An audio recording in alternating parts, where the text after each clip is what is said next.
right, welcome to Primos for Life, the wrestling podcast made for the fans, by the fans. Como siempre, yo soy Eddie, el niño vaque. We got Ariel, the Ecuadorian dream bisueta, and we are your self-proclaimed, undisputed co-host tag team champions of the world. And in tonight's episode, we're breaking everything down from this week's Friday Night Smackdown. From the Money in the Bank qualifiers to crazy tag team chaos. Plus, we shine a little light on NXT and give you key callouts from Tuesday's episode. So, como siempre, sit back, grab a snack, and let's get it on.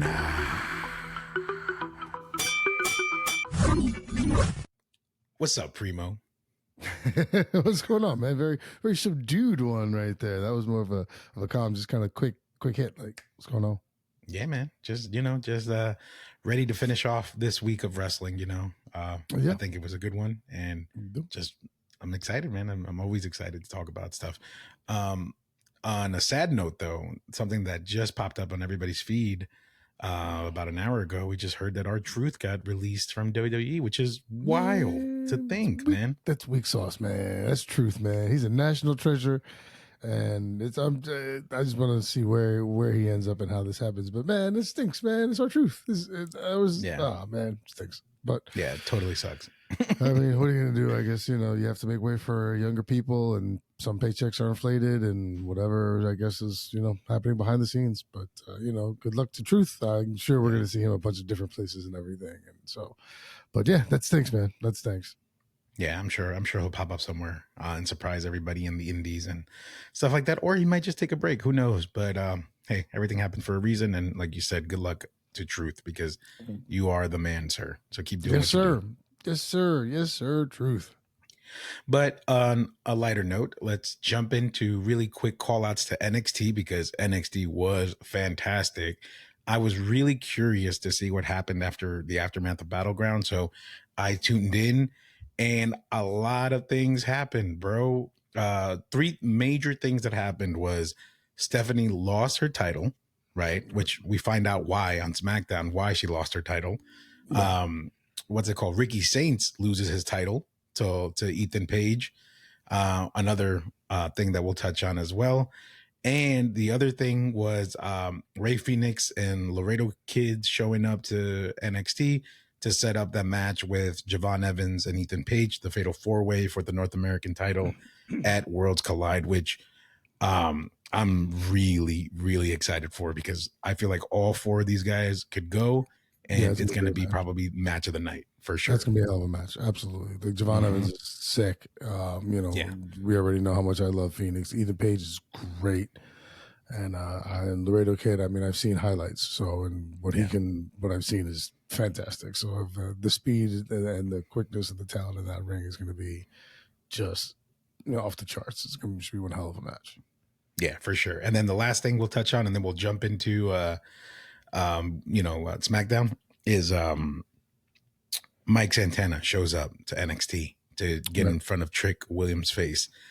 And I will say, the momentum that this man has gained in the last few weeks has been incredible. I feel like Mike Santana is going to blow up so quick, man, because he cut an amazing promo there, and what was up? Talk to me. I feel like you said right so quick, but he's been around for so long. Like, I feel like this has been a constant build. Like, I feel like he's just been getting better and better, and just like the payoff is finally happening, in this particular route, because he's Santana. He's been around for God knows how many years.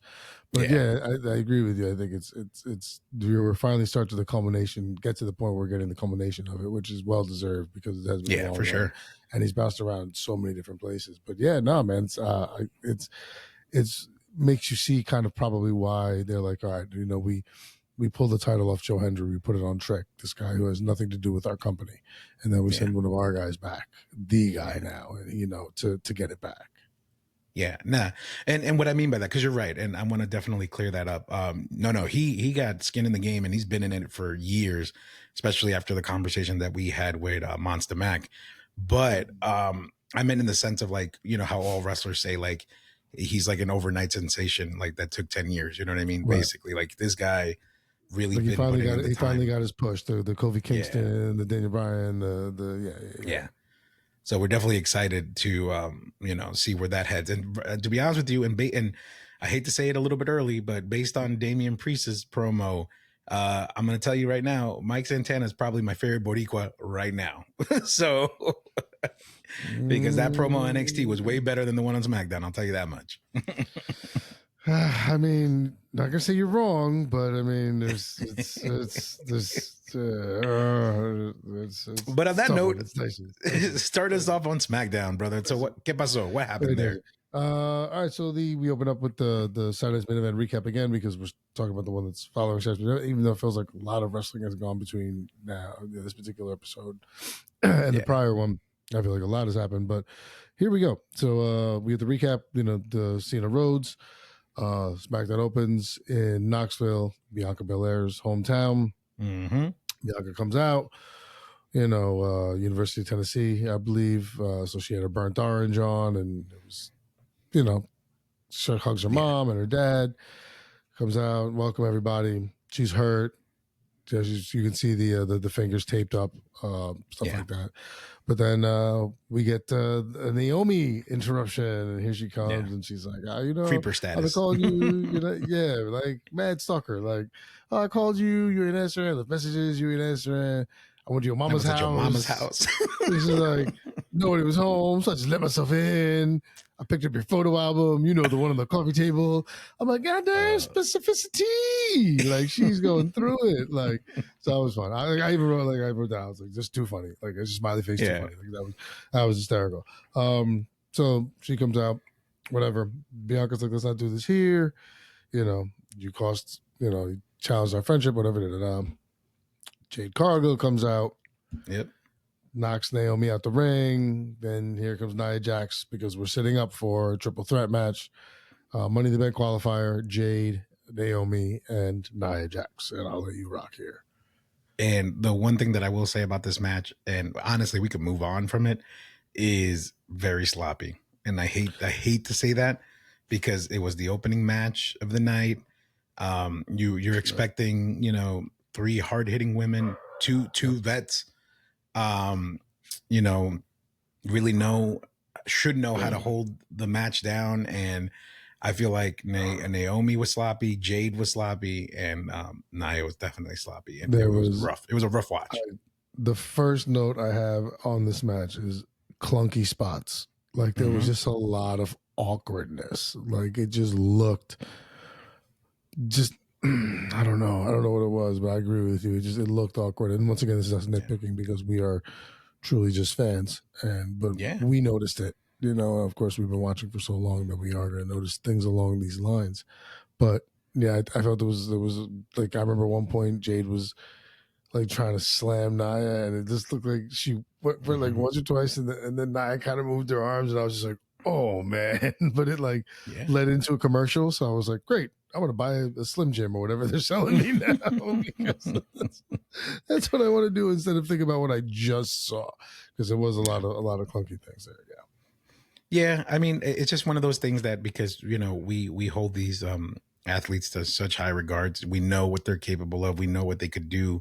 It was just a little surprising to see. I mean, it's one thing if one person has an off match, like an off night, but it just seemed like all 3 of them were off. And but who knows? I mean, it happens. Or maybe one person's ability of being off threw off everybody else. So who knows? But I'm sure they'll make it up in the, you know, later down the road. But it was a little rough. I expected a little bit more, but I'm sorry. But we still fans. We love you guys. My bad. Absolutely. This is us truly nitpicking because we can't sit here and just say everything was, you know, rose petals and flowers and stuff like that. So, but it was, you know, they're great workers. You know, they'll probably I'm assuming they know that they weren't their best, so they'll do their best to clean it up, and that's all. You know, so exactly. Yep. Yeah, and then correct me if I'm wrong. Then we get the setup for JC Mateo and R-Truth because they have a segment in the back. You know, like R-Truth goes up to Solo, is like, "Hey, is this your son?" Like, and I'm just like, "What?" Truth, Oh keep no. doing what you're doing. And then we find out the news and we're just like, what is happening? But And it's like, awesome how segment. could you do that? Yeah, because well, it was the bloodline, and you know, Fatu's got his hood up, and Solo and JC are talking, and then they walk over and they see R-Truth talking to nobody, Yeah, and Solo's like, "What is up with this dude?" Like, and then that's when he sees Mateo, and he's like, "It's your son." Like, so, oh man. But then Fatu's like, "Yo, I'm gonna." Solo's like, "We got a business to handle." He looks at Fatu. He's like, "I got my own business to handle. Like, you yeah. guys go do what you're gonna do. I got to worry about some stuff." But yeah, and then leading into there's going to be a match, Truth and Mateo later on in the evening. Then we go. I have Saxton is talking to Triple Stratton in the back about how she was Money in the Bank, so she used it against her friend, so now she's on the opposite side of that. Naomi comes out, starts talking a little smack to her, and then Naomi walks out after threatening, you know, you should see if you think what I did to Jade is bad, you know, da da da. And then they cut, bang, Alexa Bliss is standing right there. Like, you don't need to worry about Naomi. Like, and I was like, okay, Alexa Bliss, great. Like, I'm down. That's cool. Yeah. No, overall, awesome, you know, little mini swerves of like, oh, I'm gonna win it. No, I'm gonna win it. But it definitely is building up both matches, right? Because as the night progresses, we find out who the next entries are going to be, and I'm sure Monday we're going to find out who the final opponent's going to be in the match. But it's shaping up to be pretty solid. I think both matches are going to be really good, so I'm excited for it. Yeah, I mean, looking at the names that I have listed here, like with missing just one name for the last spot, I mean, they look fantastic. They look like they're going to be really great matches. Like a lot of talent in that ring. It's really great. Yeah. But no, I was good with it. And then don't we jump into Delina Vega and versus Alba Fire, right? Because that match gets set up. No, we that match gets set up, but we don't have that match happens later on. We get the setup for that match. We get the setup for Phoenix and Evans versus the Los Garza. Later on, Truth comes out. We get another Saturday. We get this Saturday night's main event, kind of lead in or whatever. They're gonna be in Atlanta for a couple days. Shout outs again, which is why I brought it up. Pizza Jeans in Atlanta, New York style pizza. Okay, and then we get Mateo versus Truth. That's where I have everything going there. Mateo versus Truth. I mean, you realized it was going to happen, but now when you see it happen and you know the news you know today, you wish that match had lasted just a little longer. It almost kind of makes sense too to kind of like, to put a stop to Truth at this point. And I was like, oh man, like JC Mateo beat him up that bad that he got released. Come on, man. but that wasn't even that bad of a whooping, man. Like, I was like, he took like his finishing move and then like what, man? Like, come on, dude. Yeah, I know, but like the show must go on. You know what I mean? So well, I mean, didn't like Jimmy came out, right? Jimmy came out to save R-Truth. So we have that because it was like Jimmy came out with the chair in hand, dressed in the all black, not in like the one jersey with all the flashy stuff. Like all black. I'm coming out like chair in hand, which I dug. I was like, great. Let's do this. I'll buy this. Like I'm good. You know, comes out swinging, and Solo's like, "Oh, we gotta get you back in the family," and it's like, no. Yeah. So that was the pan out for that there. Yeah, I was actually going to tell you about that or ask you about that. It's like, what do you think of them trying to get Jimmy back in there, right? Because I'm like, but what's the point of it? Because like the bloodline is dead. Why are we trying to rebuild it? You know what I mean? I think you're setting up a feud because Fatu's going to implode soon, so that's going to happen. And then I mean, you're going to need Jimmy. Still needs something to do, right? It's tough to put him anywhere right now. So what you can do is you can always play off of his hatred for the bloodline and what happened, what they did to him, and everything like that. So I think it's the easiest way to do it. Easiest way to kind of get a story built in for him because you already have one built in with the bloodline. So you can just kind of amplify it a little bit. And things like this, I think, are going to be what it is because you have your breakdown eventually is going to be Fatu versus Solo. So you leave Mateo open, and now you can use Jimmy, who is OG Bloodline, and who can both put him over and also beat him to say, like, I'm still OG Bloodline. You know, this new Bloodline's kind of not where it's at. Yeah, okay, that makes sense. Yeah, I like it. All right. I guess I'll go along for the ride, you know. I mean, we're always along for the ride, right? That's what this was. We bought our ticket years ago, my dude. We are paid. We're locked in. Yeah, perpetually. Like they've got us, you know, they put that chest bar down. Like, yeah, right there. That's right there. But side note though, I mean, before we go into the next thing, but did you see Chelsea Green's like black eye area like before the match? Like you saw it in the mask. I was like, yo, she got hit really bad. I don't recall when she got hit on Saturday night's main event. I don't either. I really have no idea. Like I saw, like, because they said it. Because at one point when she came out, when they were doing the Alba Fire Zelina Vega match, when she came out and she had on, and Tessitore was like, I mean, come on, just look at it. And she had bedazzled her face, like, and it was like 4 different colors. Yeah. So he was like, look. And I'm sitting there and I was like, oh, wait, what?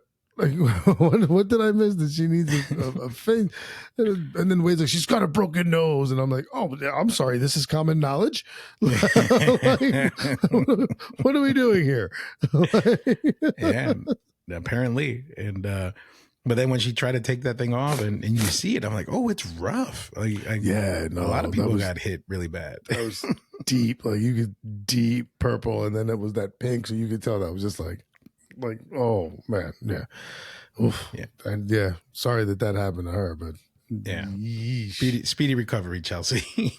Yeah, please. You know what? Actually, let's just talk about that match, and then we'll cross it off the board for later. Yeah, for sure. So it was Alba Fire versus Zelina Vega. That was more of a revenge match for the Secret Service member against Zelina, and she did not pull it off. Zelina comes out with the win. You know, champion defending. I mean, the belt wasn't on the line, so you could have seen that gone either way. But nice to see Zelina gets a clean W. And a lot better than Saturday. Yeah. So props to her. So yeah, we can check that off the board. Boom. And then we get the Garza Ray Phoenix Javon Evans match, right? Was that where we go next? Profits, Faxium, DIY. Oh yeah. The tag team division chaos, right? The segment, yes, chaos. That's exactly what it is. Profits come out, looking dope. Well, you know, yeah, like always. And then Fraxium comes out, and they're like, "If it wasn't for the Wyatt, you know, they're like, we're the best in the tag division." This, Fraxium comes out, they're like, "You bell never rung. You know, we got interrupted by the Wyatt Sicks, so you don't know what's happening." Followed by Motor City Machine Guns. Bam. The Machine Guns come out. Shelly and Saban are like, "Wait a second, you want to talk about not beating people?" Yeah. So you're like, all right. And then here we go. You hear Gargano and Ciampa along with Candice LeRae. And you're sitting there wondering. And at one point they said, why is Candice LeRae even here? And everyone's like, you know why Candice LeRae is here. And you find out a few minutes later. Because now these DIYs walked in and they're like, this is the worst tag division it's ever been. Let's have a moment of silence for the tag division. And I was like, and then, well, as Gargano said something about it, and then Ciampa was like, "No, man, no, don't say that family's name, man. Like we don't talk about that. Let's move on. Let's talk about something else." And you're like, okay. And then as soon as they have the moment of silence, like you said, just everything goes black. And then you find out why Candice LeRae is there, because Nikki Cross needs to jump on somebody. Yeah, that's really what it was. So they're like, we gotta, if we're gonna work this in, we're gonna need Nikki Cross needs a body. So. Yeah, but fun segment because it definitely makes this tag division really stand out with all the action that's going on, with all the issues, and everybody's just so good, man. So I'm really happy that the Wyatt Sicks got something to do, to be showcased and brought back, and then also the Profits, Fraxium, DIY, Motor City, like they're all just awesome, man. I want to see this turn into something crazier, you know. I mean, this is such a great division, and I mean, I feel bad for like Pretty Deadly, who's now just lost in the fold, chilling. Yeah, which is why I say, you know, send them over, man. Like send them over to Raw. You got, I mean, you got open spots over there. You could use a tag team. The Garzas are going to get screwed. You know, they're going to be out of a while. You know, so once again, take them over to Raw. Do something. But Yeah. this will be fun. This is a great tag division, and it's I can't wait to see what they do with it. The Wyatt Sicks. Let's see. Hopefully, this run goes better than the first one they had, because that was all hype. They got back, and then it hit, and then it just kind of seemed to fall flat or veer, or I don't really know what happened, but it just fell off. So we'll see if maybe this incantation of them possibly culminating with an Alexa Bliss reunion after a Money in the Bank win, perhaps, you know, maybe Get them back on track for sure. Right. Yeah. But touching on the Garzas, right? Because I really want to talk about this match, because for Javon Evans to be his first time on SmackDown, this kid showed out, man. I mean, the way he was flying, he was like a cross between like a luchador and like Montez Ford, the way he was moving, because the height and the speed and the grace, like he was almost like he was floating in air, man. It was I really enjoyed that match a lot, actually. He is like a with Cedric Alexander. I think what they wanted Cedric Alexander to be. Yeah, that makes sense. Yeah, you know, he's what they wanted Cedric Alexander to be, and is great. Yeah, he's fantastic. He's fantastic. I mean, but I think maybe if it's just Evans is just a step quicker, maybe, or just a little. I don't know what it is, but you say that, and I feel like that's what what they're going for. But yeah, Javon Evans is great. He is fantastic. He like. There's a reason they used him, because he's going to be the future really, really soon, really soon. But yeah, that was a absolutely fantastic match, because once again, you have 4 great quick workers. It was great. It was fantastic. No worries. Yeah. And what made it so good too was like, you're building the story for Worlds Collide, right? Because Ethan Page came out, and then Javon Evans was showcased. Ray Phoenix looked a lot like more focused, so that's a good sign. It really gets me. I think this match really got me excited for everybody's match at AAA and for Worlds Collide, because that Fatal 4-Way is going to be good. But then the Garças get the win, which we haven't seen them win in a minute. And it was nice to see them, because now they have a little bit of steam or momentum going into Saturday. So I'm with it, man. I was with it. Yeah, I mean, I like those guys, as like, of course. But this is going to be fun. This whole thing is going to be just a good time. But you're good. You're right. Phoenix looked crisper. He did. He looked better. Ethan Page, out there talking smack, and then eventually getting involved. Yeah. And then Santos, of course, making himself known, which is why Los Gatos gets that W, which is great. Like you said, giving them momentum. Mm-hmm. This is Saturday's going to be fun. I don't know if I can sit down and devote the entire time. It's going to be. I might have to. This is going to be one of those days where I have to probably watch Money in the Bank first, and then come back to get to no, because that it starts at 3:00 on YouTube. I can't devote 3 till I can't. I have a kid. Your mind. This is how you do it. This is how you do it. You do a barbecue. You invite everybody over, and you just put it on in the background while you're grilling. Who am I inviting over? Who? What do you think goes on over here? Are you crazy? Then I got to spend money to feed everybody. Get out of here! No, I watched Money in the Bank, and the next day I watched the that's how this goes. Yeah, that's how this goes. All right, fair enough. Starts at 3. And then only starts at 3. It only starts at 3. But moving on to this dreadful promo of Damian Priest in the ring. And here's the reason why I want to get to it, because I really, really want to get this off my chest. Like always, right? It's like a little mini lucha hot tag. Go ahead, do it. Get it. Come on, do it. No, wait, you got to do the come on. Lucha hot tag. In the middle of the episode. Lucha tag. But all right, here's my beef with this promo, right? I get it, right? I get it. We're not going to take this away from Damian Priest. We love Damian Priest. We love that he's a top guy. He's Latino. He's a Boricua. He had plenty of momentum with the whole Bad Bunny story.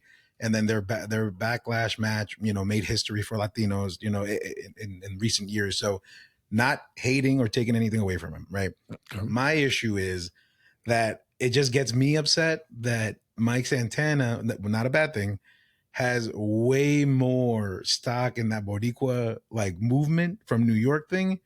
And it almost felt maybe because I saw Mike Santana's promo on Tuesday and then saw Damien's on Friday, I almost felt like it was like a copy and paste, but Damien fumbled. You know what I mean? Because on Tuesday, Mike Santana was like, well, if you don't know who I am, I'm a loud Boricua from the Bronx, baby. And everybody was like, yeah, Boricua, Bronx.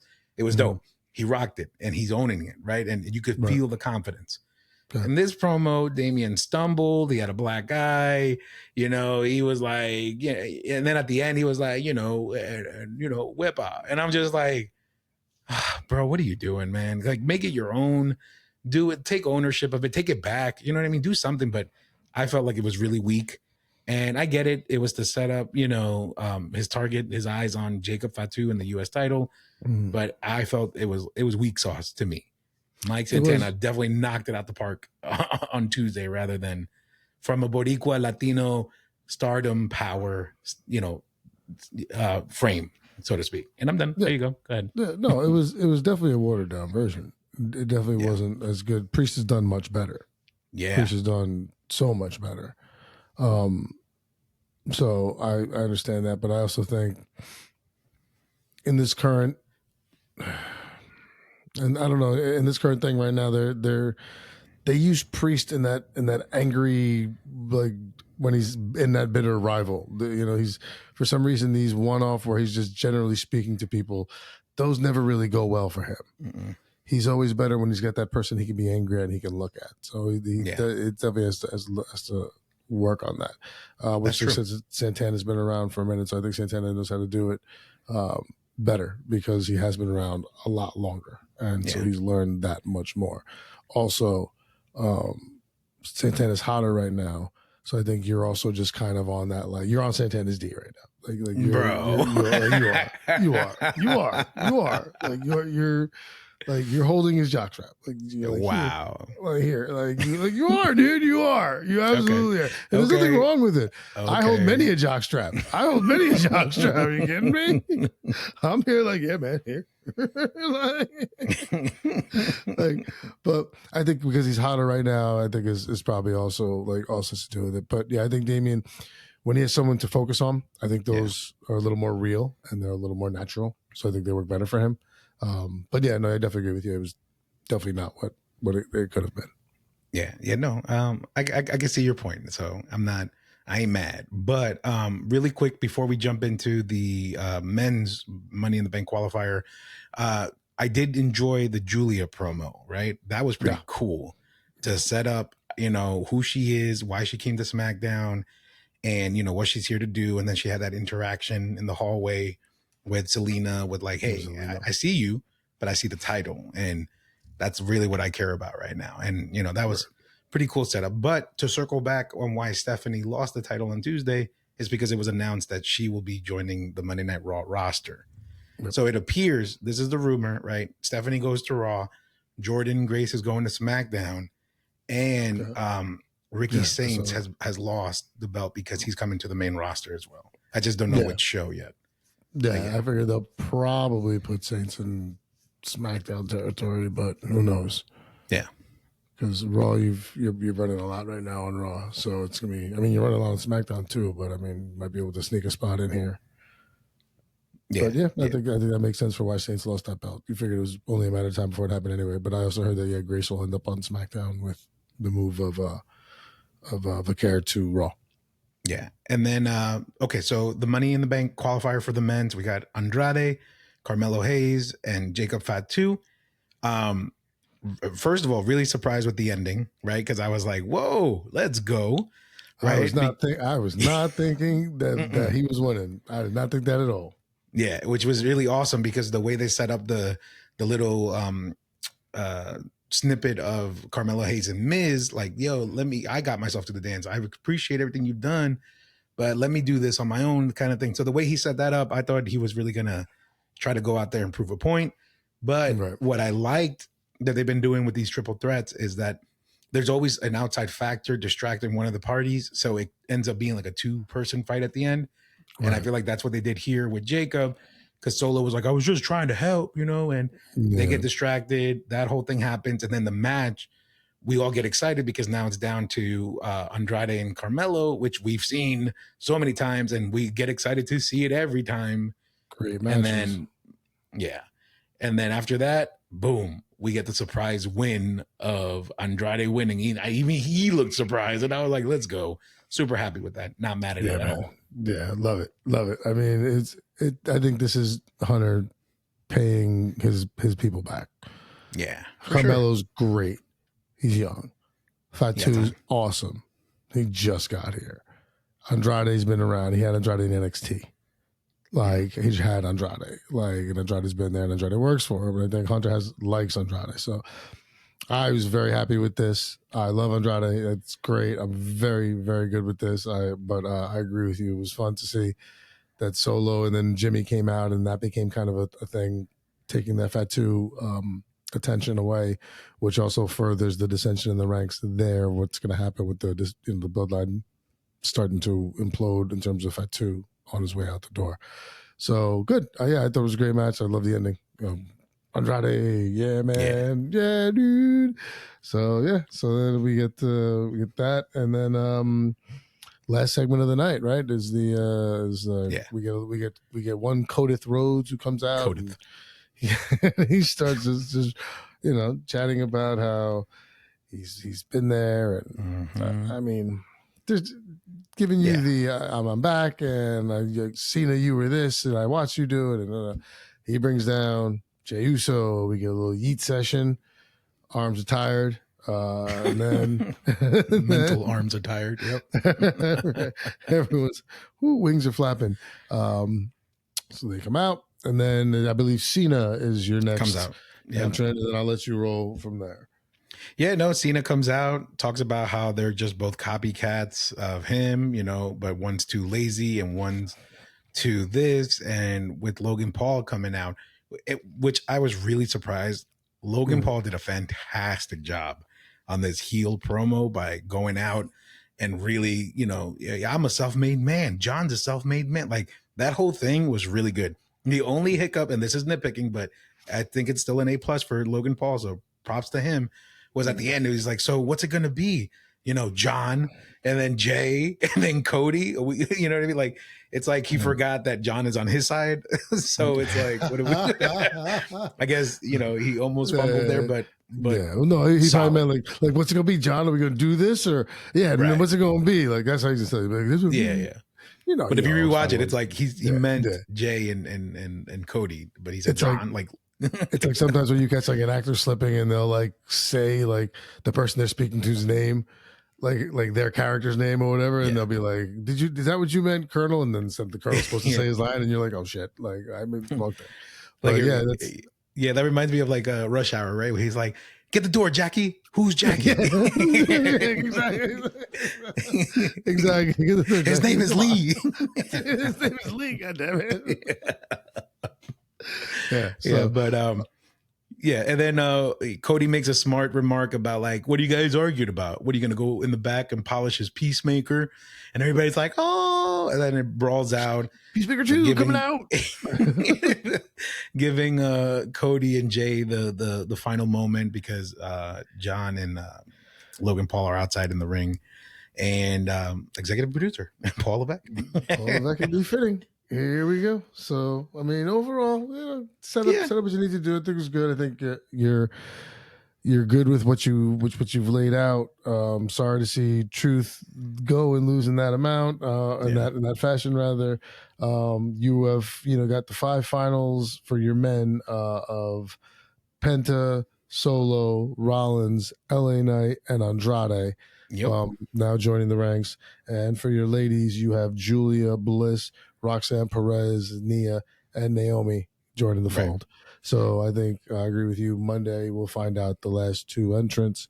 Monday's going to be Stephanie Vacar, and then the men's match is AJ. And who are the 2 other people in that match? Because he's fighting.